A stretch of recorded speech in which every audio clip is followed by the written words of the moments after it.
그 항암 치료를 할 때 항암제가 암세포에 깊이 침투를 하지 못하고 암세포를 효과적으로 파괴하지 못하는 이유에 대해서 설명을 해드리도록 하겠습니다. 종양에는 종양 간질 액압이라고 하는 종양 안에 걸려있는 압력이 있습니다. 그러니까 종양을 하나의 조그만 풍선이라고 치면 이 풍선 안에 걸려있는 압력이라고 생각하시면 돼요.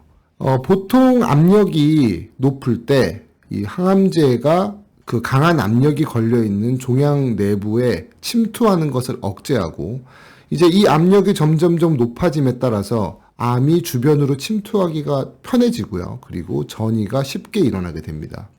이렇게 종양 간질의 값이 높은 이유를 세 가지 정도 있는데요. 이 첫 번째는 종양 내부가 이 정상 세포보다 이 세포 분열, 신진대사가 굉장히 활발합니다. 그러니까 이 종양이 하나의 공장이라고 치면 이 정상 세포들은 뭐 하루에 뭐 10개 정도의 어떤 물질을 생산한다고 치면 이 종양 내부는 그것의 한 10배나 20배 정도의 많은 물질을 생산하게 됩니다. 그러니까 당연히 이 정상 조직보다 이 종양의 내부가 많은 물질을 만들어내면서 높은 압력이 생기겠죠.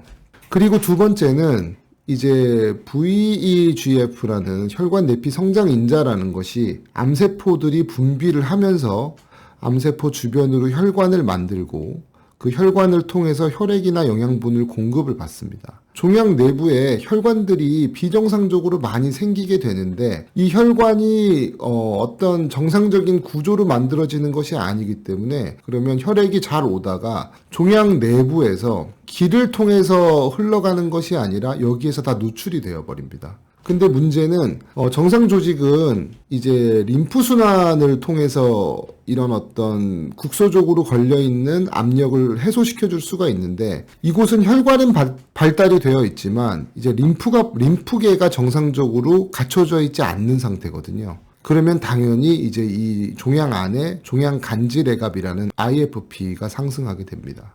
정상적으로 저희가 혈액이 순환을 해서 이제 심장으로부터 나온 혈액이 모세혈관까지 가기 위해서는 이 압력의 차이로 자연스럽게 확산이 되거든요. 대동맥 쪽에서 나오는 혈액이 가장 큰 혈압을 가지고 있고요. 그 다음에 작은 혈관들로 갔다가 그 다음에 모세혈관으로 갑니다. 그래서 대동맥이 가장 혈압이 높고 그 다음에 혈관, 이 모세혈관 순으로 돼 있기 때문에 이 혈액이 자연스럽게 대동맥에서 모세혈관 쪽으로 흘러가게 되는데 이 종양 같은 경우에는 이 종양이 발생한 부위에 있는 모세혈관보다 이 종양의 혈압이 더 높습니다. 종양에서 만들어낸 어떤 물질들이 자연스럽게 모세혈관 쪽으로 흘러갈 수 있거든요. 그 중에 하나가 아까 말씀드렸던 VEGF가 이것이 모세혈관 쪽으로 흘러 들어가면서 서로 연결이 되고요. 그리고 종양에서 만들어진 많은 암세포들도 이 모세혈관 쪽으로 압력에 의해서 밀려가게 됩니다.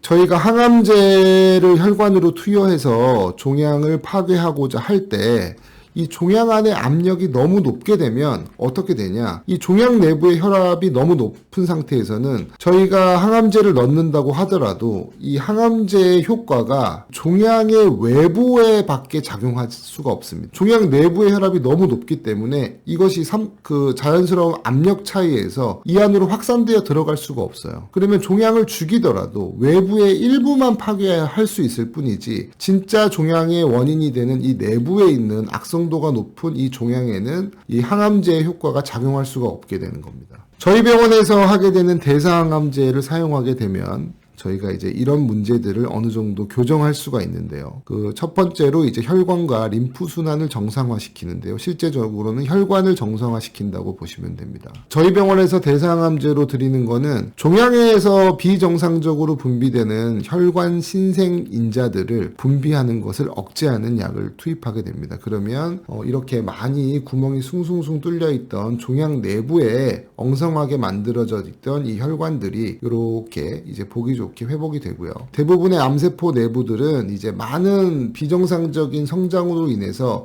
혈관 내부에도 이런 기질들이 이 혈관을 막고 있고요. 그리고 많은 이런 어떤 물질들로 인해 염증 물질들로 인해서 정상적인 혈행이 잘 이루어지질 않습니다. 혈액과 노폐 물질들이 순환할 수 있는 배출 통로를 확보하게 됩니다. 그리고 가장 문제가 되는 것 중에 하나가 이 암의 대사를 낮추는 건데요. 암을 하나의 공장으로 친다면 암의 내부에 정말 활발하게 돌아가고 있는 산성의 대사산물을 만들어내고 있는 암세포의 에너지 대사, 이 암세포의 그 신진대사를 억제함으로써 이 대사산물 자체를 생산을 중단시키게 됩니다. 그러면 당연히 종양 안에 걸려있던 높은 압력이 당연히 이제 이렇게 완화가 되겠죠.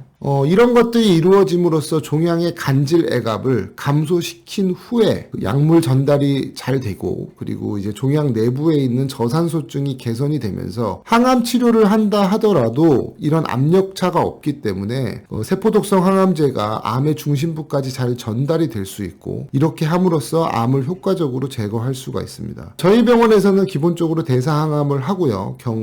경우에 따라서 경구항암도 같이 하고 있습니다. 저희 병원의 대사항암으로 통해서 암의 진행 속도를 늦추고 이제 기대 수명을 늘리는 이 치료에 관심이 있으신 분들은 레오동물병원으로 문의하시면 됩니다. 감사합니다.